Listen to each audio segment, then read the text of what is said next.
Ce qu'il faut pas faire pour pouvoir régner sous l'Égypte antique quand même. Oh mon dieu, mes jambes.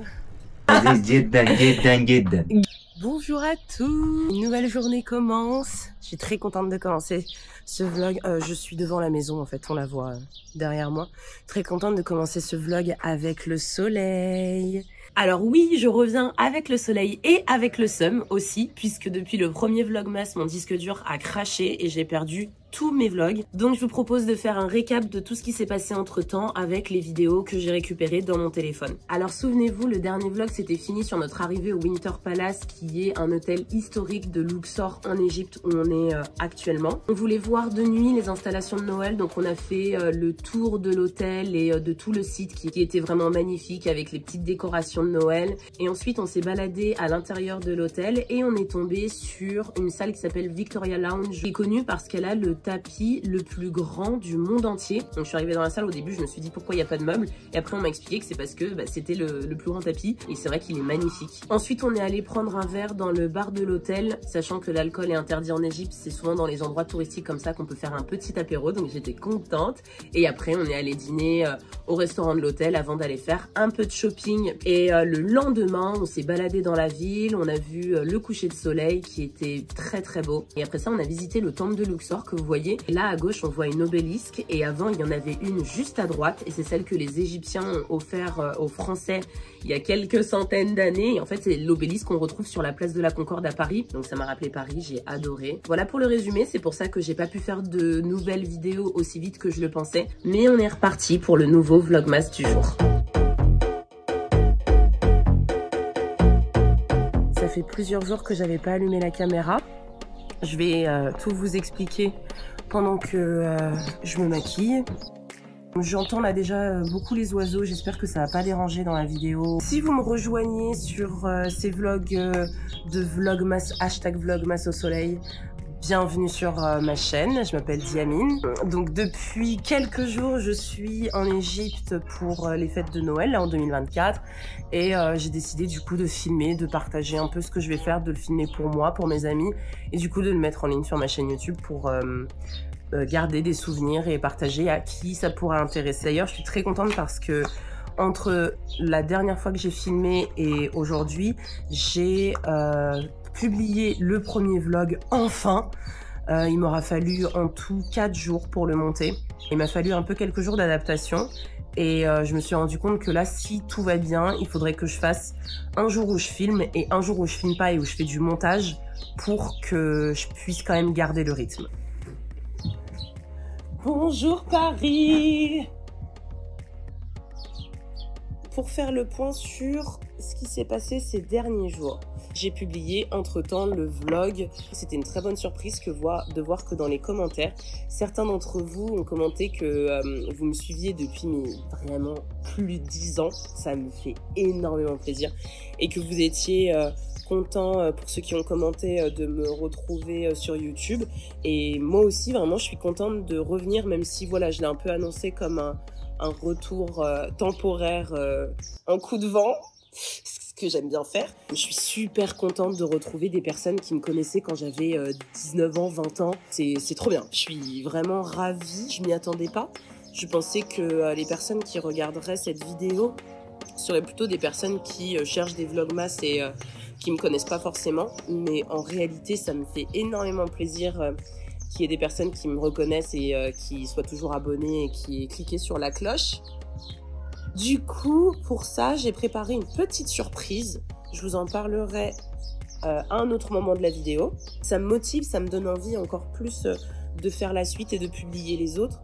Le problème, c'est que je peux pas faire des nuits blanches. Je me souviens quand j'étais sur YouTube il y a longtemps, en 2012-2013, mais je faisais des nuits blanches à monter mes vidéos parce que j'adorais ça.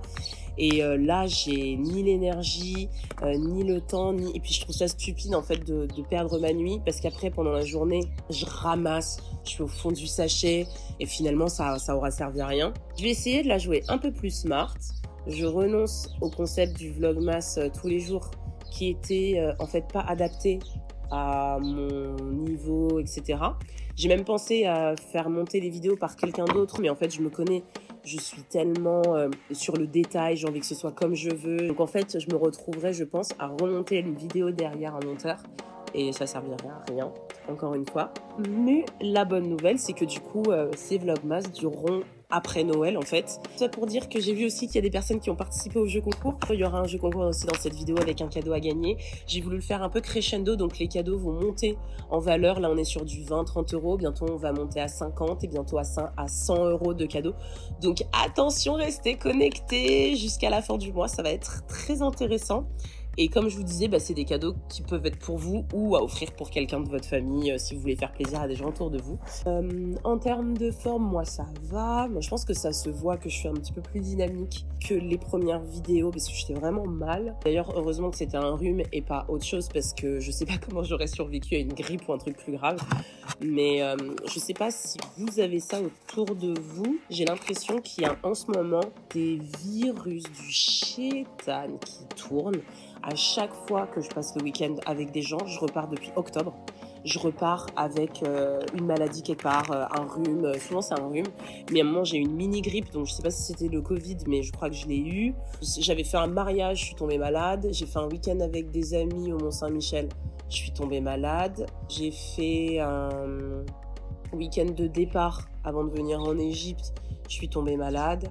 Je sais pas ce qui tourne en ce moment, mais en fait, j'ai plus de gens malades autour de moi et je suis plus tombée malade, moi, que pendant la pandémie en 2020. Vraiment. Je sais pas si vous faites le même constat autour de vous, mais je vous assure, c'est pas un hiver comme les autres, là. On est dans un hiver dangereux, vraiment très dangereux. Et enfin bref. Aujourd'hui, on a prévu pas mal de visites, une petite balade, etc. Donc, je vais vous emmener avec moi, je suis très contente. Là, je vais rentrer, me poser à l'intérieur, on va passer à table. Donc, il y a toujours Marie-Claude, qui est là de Thibaut, et Serge, qui est dans la cuisine. Et là, ce qu'on va prendre, c'est une petite soupe. C'est une soupe d'orzo, non? C'est comme ça que... Je sais pas des petites pâtes. Ça pourrait correspondre à la soupe de vermicelle en France. Ok, d'accord. C'est plus de la farine, en fait, pour les pâtes que du riz. Je pensais que c'était des gros morceaux. Ok. Donc, on va continuer avec un petit peu de riz et une belle poêlée de poisson. Oh là là, le poisson légumes, il est incroyable. J'ai enlevé, je sais pas quoi. Je sais pas ce qu'il a mis dans ce poisson à la sauce tomate. Du sel périmé de 2016. Ah, ça doit être ça. Des tomates, des bons oignons, il y a de l'aneth, il y a du citron, mais vraiment des morceaux de citron. Ah non, c'est incroyable. Avec le riz du coup, qui est très bon. Et il n'y a pas une activité, une attraction touristique avec des chameaux dans le désert ou un truc comme ça? Ici, tu peux faire de l'équitation. Il y a des chevaux. Il y a des chevaux, oui. On les voit tous les matins. Et tous les soirs au coucher du soleil dans le désert. Ça pourrait... Ah ouais, moi je suis trop chaud. Une balade à cheval dans le désert?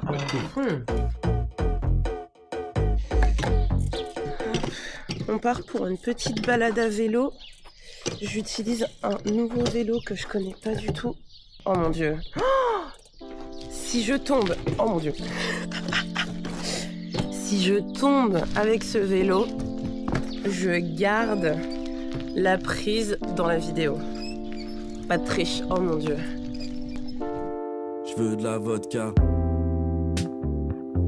dans un verre tout haut, une belle corrida. On est d'accord que le frein arrière, c'est la main gauche normalement. C'est la main droite? Ok, merci. Hello, Sabah Al-Fol. Mohamed. Enta kwais? C'est un petit garçon qu'on avait vu le premier jour. Dans un verre tout haut, une belle corrida, un beau rodéo. Motive-toi. Ça fait 20 mètres et j'ai déjà envie de faire demi-tour, je suis pas une sportive.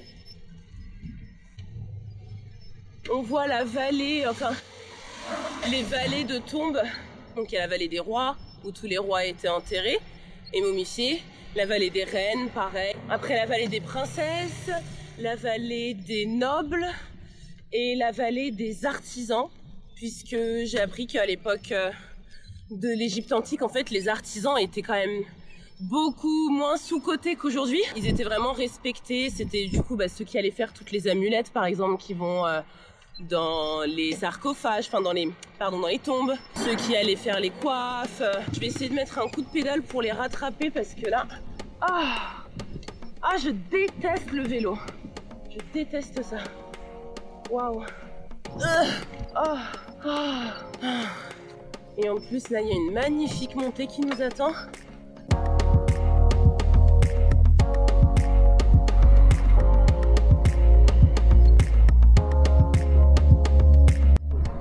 Mais ça le folle. Mais ça le folle. Oh mon Dieu, mes jambes. Non mais là j'ai pas juste envie de rentrer à la maison. J'ai envie de reprendre l'avion, retourner à Paris, aller me poser sur une terrasse. Non, je peux pas. C'est trop. Ah, c'est beau.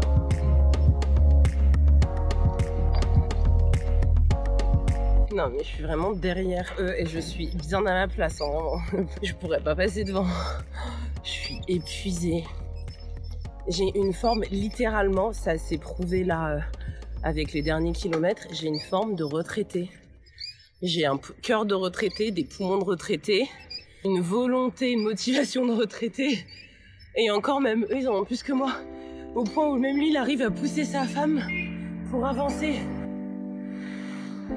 Oh, j'ai pas les mots.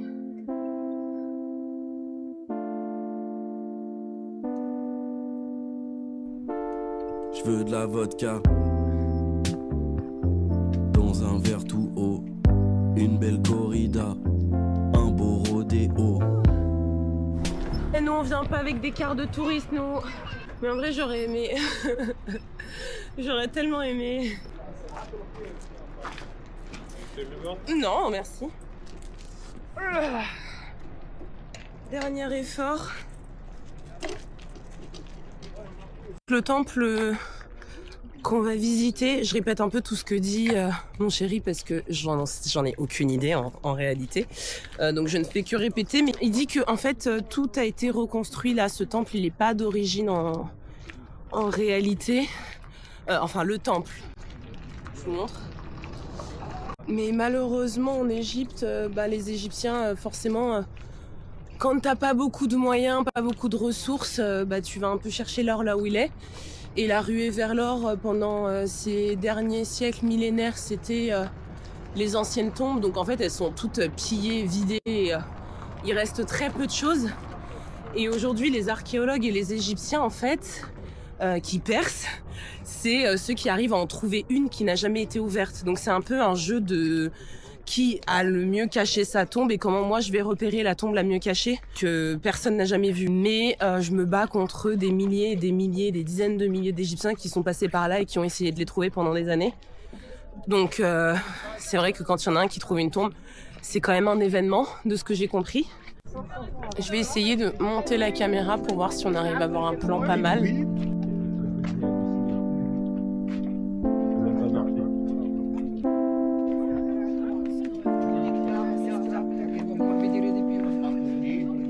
Je me rends compte qu'il y a vraiment deux styles de personnes. Il y a ceux qui arrivent en schlag, j'en fais partie, outfit schlag, et il y a vraiment des personnes que je vois, mais préparées comme jaja, et en vrai trop cool, stylé parce que tu fais tes meilleures photos. Après c'est stylé d'être bien préparé, mais quand t'es en sandales, ou que t'es maquillée, que tu commences à transpirer, ou que t'as mis tes meilleurs talons. Là, j'ai vu une femme avec des bottines à talons. Donc en vrai, respect.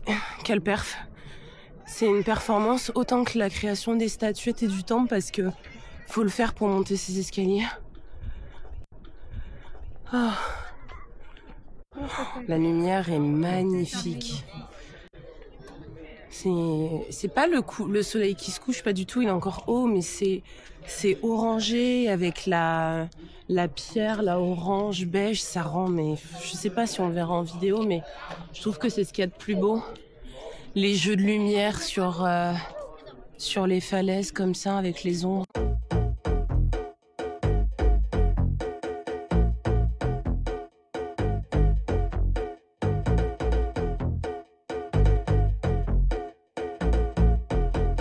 Donc là, on est pile poil dans ce à quoi je m'attendais en venant en Égypte. des ruines. Et encore là, le temple a été reconstruit en partie pour qu'on puisse se rendre compte des dimensions. Je veux de la vodka.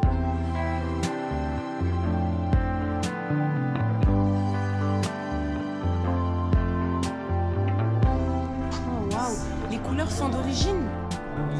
Waouh. Donc là, ces pigments et ces dessins ont été faits il y a 3000 ans, du coup. Impressionnant. On vient de voir un mur avec les couleurs qui sont restées, mais là on les voit vraiment bien. Je vous montre parce que là, c'est beau. C'est la première fois que je vois du bleu, je crois. Il y avait deux sortes de bleus. Et du vert. Ils avaient, tu vois, là tu vois sur le trône les deux sortes de bleus qu'ils avaient. Un bleu clair qui était fait avec du lapis lazuli, donc c'est une pierre qu'ils écrasaient. Et un bleu plus foncé, donc on peut imaginer qu'ils rajoutaient une autre couleur dedans dans le foncé. On est arrivé au niveau des statues. Je me rends pas compte de la hauteur, je dirais 4 mètres. Je sais pas. Mais stylé. Là, tu sais que t'es en Égypte. Je vais vous refaire un tu sais que t'es en Égypte quand tu vois des magnifiques statues comme ça qui s'enchaînent sur une longue allée.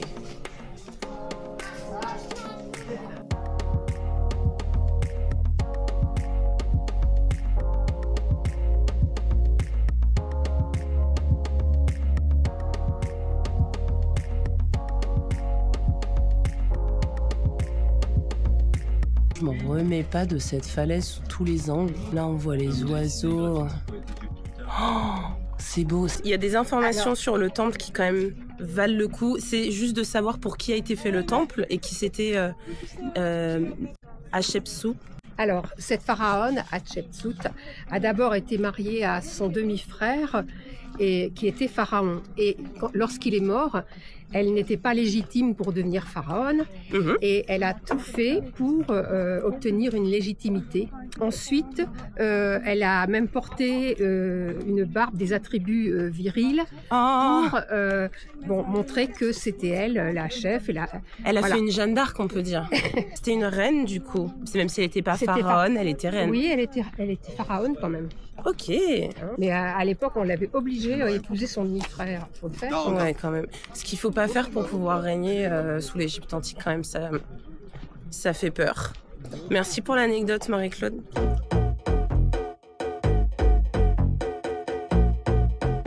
La visite est terminée. Non, choukran, la choukran. Ils vendent des t-shirts et des jupes à 1 €. Je suis impressionnée parce qu'ils ont pas l'air horribles non plus. Ah, c'est beau. La choukran. Just 300 Egyptian. 300 Egyptian cotton. Ok. Okay, too much? Non, la choukran. I have a t-shirt. Yeah, well, I'll pay 200.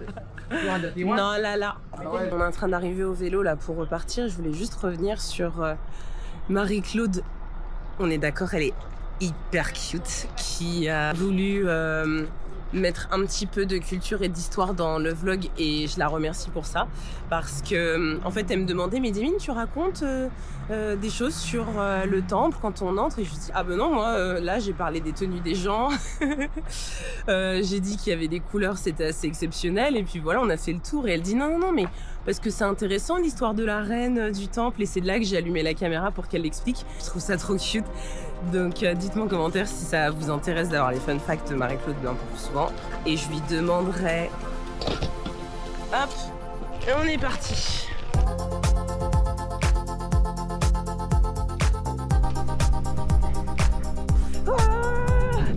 Et il entre dans la course. M'énerve. Non mais j'étais pas à fond hein. Mais ça elle folle.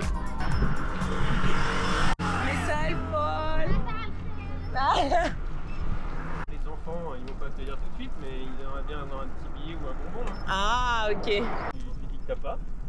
Voilà, tu la joues à la folle. C'est-à-dire que tu leur demandes un bonbon ou un bakchich avant qu'eux te demandent. Et là, tu vois leur tête, c'est trop drôle. Hein? J'ai pas d'argent. C'est trop drôle quoi, avec ça. Les enfants ils disent bonjour et lui il fait ouais, t'as pas un bakchich pour moi? Il dit hâte bakchich. Hâte bonboni. C'est-à-dire donne-moi. On est de retour dans notre petit quartier. Ok, bah je fais un détour par les bananes et j'y vais. À tout à l'heure.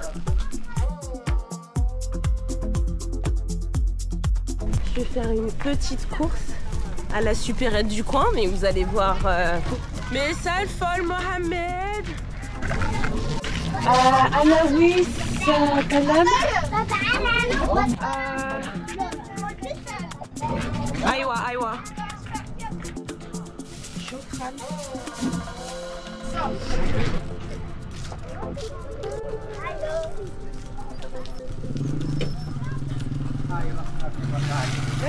Non, là Rasta. Faransa. Malkata House. Aïwa. Shouya. Soraya. You are where you are going. In Hungarian, No. Looks me? Faransa. Yes.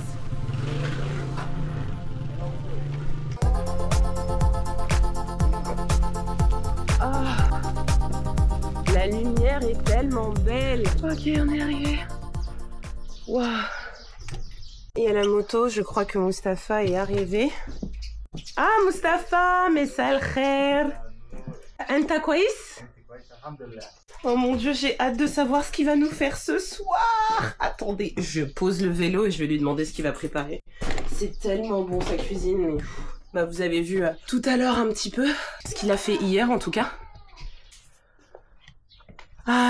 Recording a video. It's okay? Yes, okay. Shukran. Can I ask what you make? Yes, I make moussaka Moussaka, yes. with salad, banker with orange. Okay. Fish yesterday was really good. You like it? Laziz. بالهنا والشفا. Laziz qui Turki. لذيذ جدا جدا جدا. Gedin? جدا. Jedin? ايوه. Shukran. It's so good. Okay. Ah non, mais vraiment, on s'est battu pour les morceaux de poisson ce midi.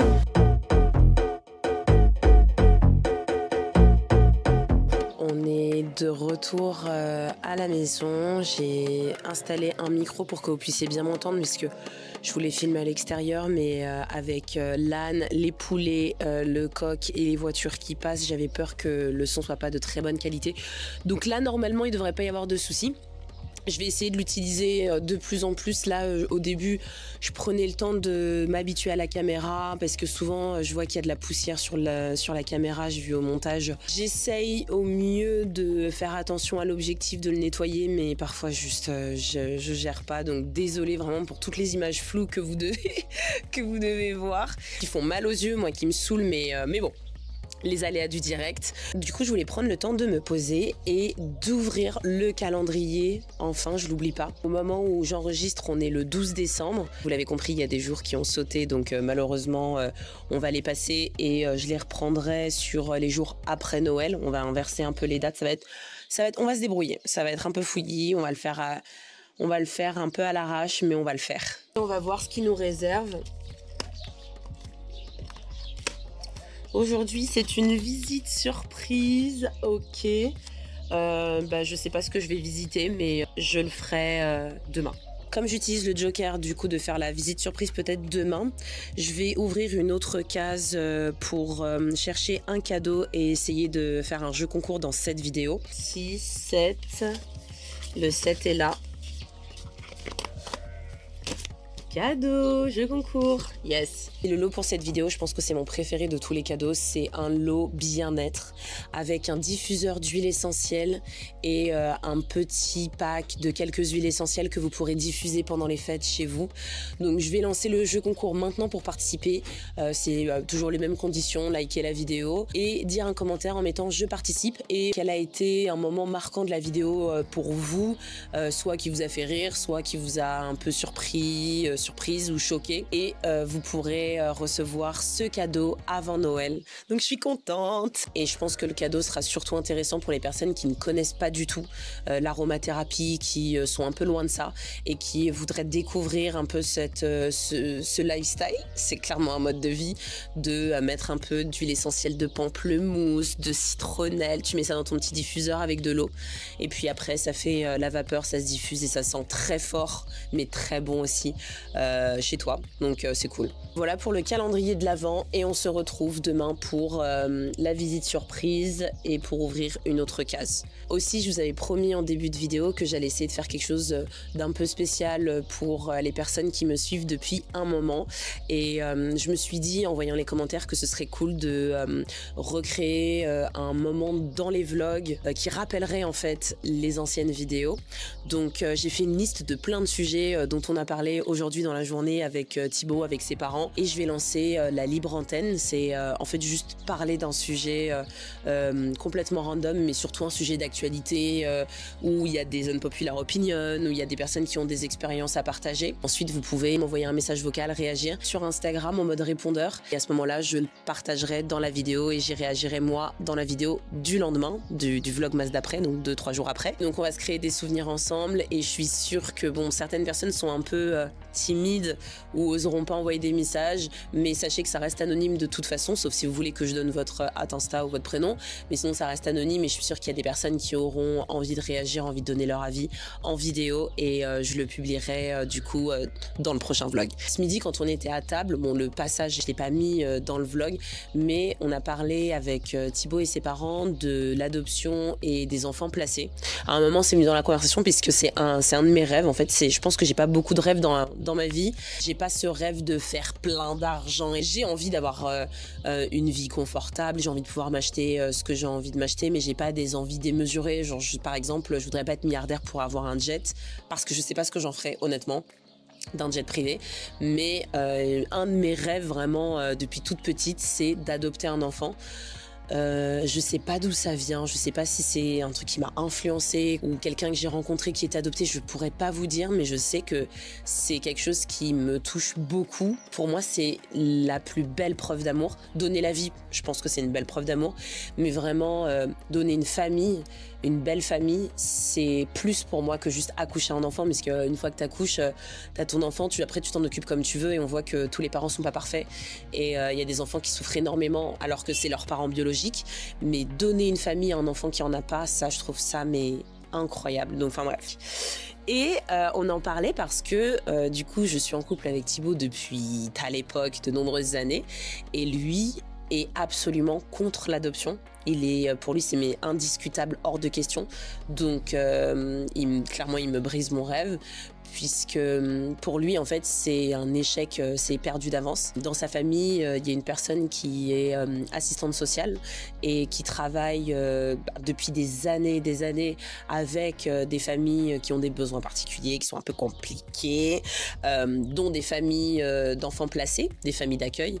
De ce qu'il a entendu, ça a toujours été un échec. Ça a donné en fait que des enfants qui sont traumatisés, déracinés, je vais sortir tous les mots qu'il emploie, perdus, en manque d'identité, qui ont de la rancœur, qui en veulent à leurs parents, qui considèrent jamais leurs parents comme leurs vrais parents. Et je trouve que c'est faux. Puisque je me suis renseignée, j'ai regardé des articles, j'ai regardé des vidéos, j'ai même regardé une vidéo sur YouTube où tu as des jeunes adultes qui font un truth or drink, donc on va dire que c'est un action ou vérité, avec leurs parents adoptifs et ils doivent répondre à des questions hyper cash. Est-ce que je suis content que tu m'aies adopté, etc. Et à chaque fois c'est hyper positif ce qu'ils répondent, donc je sais qu'il y a des exemples de réussite, mais ce qu'on va entendre, c'est que en fait la majorité du temps c'est un échec. C'est pour ça que j'en fais une libre antenne, parce que ça m'intéresserait beaucoup si vous avez des expériences autour de vous, d'échecs ou de réussites, que vous m'en parliez. Juste donc dans ce message vocal que vous pouvez m'envoyer sur Instagram, je vous mets mon @ ici. Juste me dire, voilà, moi je suis d'accord avec Thibaut parce que j'ai vu aussi des échecs, ou bien non, moi je suis issue d'une adoption et pourtant ça se passe très bien et je suis très heureux ou très heureuse. Donc j'aimerais beaucoup savoir si c'est des choses qui vous ont touché de près ou de loin, pour juste pour me faire un avis un peu différent différent de ce que nous, on pouvait se dire à table. J'ai trouvé quelques sources qui sont super intéressantes, je trouve. Ok, donc la première source, ça parle des familles d'accueil. C'est un article du Parisien.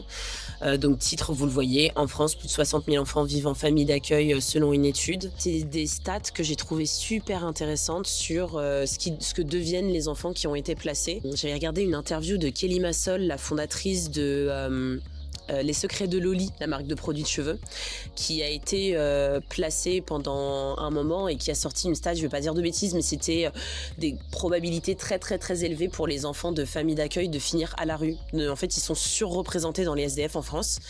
Et ça m'avait choquée, je me suis dit mais qu'est-ce qui se passe dans ces familles d'accueil? Et là je vois sur l'article du Parisien par exemple des études plus courtes que la moyenne. Concernant le niveau de diplôme et d'études, seuls 29% des jeunes vivant en famille d'accueil âgés de 18 ans ont un diplôme équivalent ou supérieur au bac. J'imagine que bien sûr ce sont des enfants qui sont placés, donc qui sont complètement traumatisés, sûrement déconstruits, sûrement méfiants et voilà, qui croient pas du tout dans le système, et je le comprends totalement, mais je sais pas où ça a échoué pour que ça leur donne moins de chances de réussir, sachant qu'en général les familles d'accueil sont quand même des bonnes familles. Il y en a qui le font pour l'argent, ok, mais en général ce sont des familles qui ont quand même, soit qui ont déjà élevé des enfants, qui ont un bon niveau de vie puisqu'il y a des conditions, qui ont un cadre, qui proposent un vrai cadre. Je suis pleine d'interrogations en fait sur ça. Mais peut-être que mon rêve c'est juste une fantaisie et c'est juste assez bien sur le papier. En tout cas, j'avais regardé les placements en famille d'accueil parce que je me suis dit bon, ok, si je peux pas adopter, alors je veux accueillir des enfants et leur donner une famille pendant un certain moment. Et pareil, on m'a dit mais non, mais tu te rends pas compte, les enfants, même si tu leur donnes plein d'amour, plein de respect, de confiance, ça peut durer que 6 mois ou 1 an, donc en fait ça servira à rien dans leur vie, ça va pas les impacter. Et je me dis mais...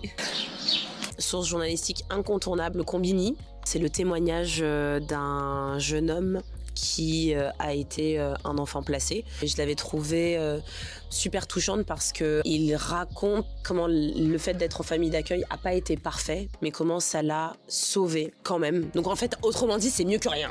C'est que ça pouvait pas être pire que sa famille. Il est hyper touchant. Il a le parcours typique de la famille dysfonctionnelle de l'enfant traumatisé qui pense que sa routine il en sortira jamais et qui quand même réussit à avoir de l'aide extérieure. Donc c'est pour ça que moi je crois foncièrement et profondément que c'est possible d'accepter l'aide d'une personne extérieure. Et quand j'en parle autour de moi, tout le monde est sceptique. Enfin bref, je voulais juste ouvrir le sujet. Donc ça m'intéresse vraiment de savoir ce que des personnes qui sont différentes de moi peuvent penser. Si vous ne voulez pas envoyer de message vocal sur Instagram, ça m'intéresse quand même de savoir ce que vous en pensez en commentaire, si vous avez envie de réagir dessus. Sur ce, je vais mettre fin à cette vidéo vlog. J'espère que ça vous a plu et que vous avez aimé souffrir avec moi à vélo, découvrir un temple, manger des spécialités égyptiennes. Demain, on reprend les mêmes et on recommence. Merci beaucoup d'avoir regardé la vidéo jusqu'ici et n'oubliez pas d'activer la cloche puisque vous êtes forcément abonné, bien sûr, déjà, juste pour être vraiment prévenu quand la prochaine vidéo sortira dans quelques jours puisque j'ai pas encore de date. À très bientôt. Berchman.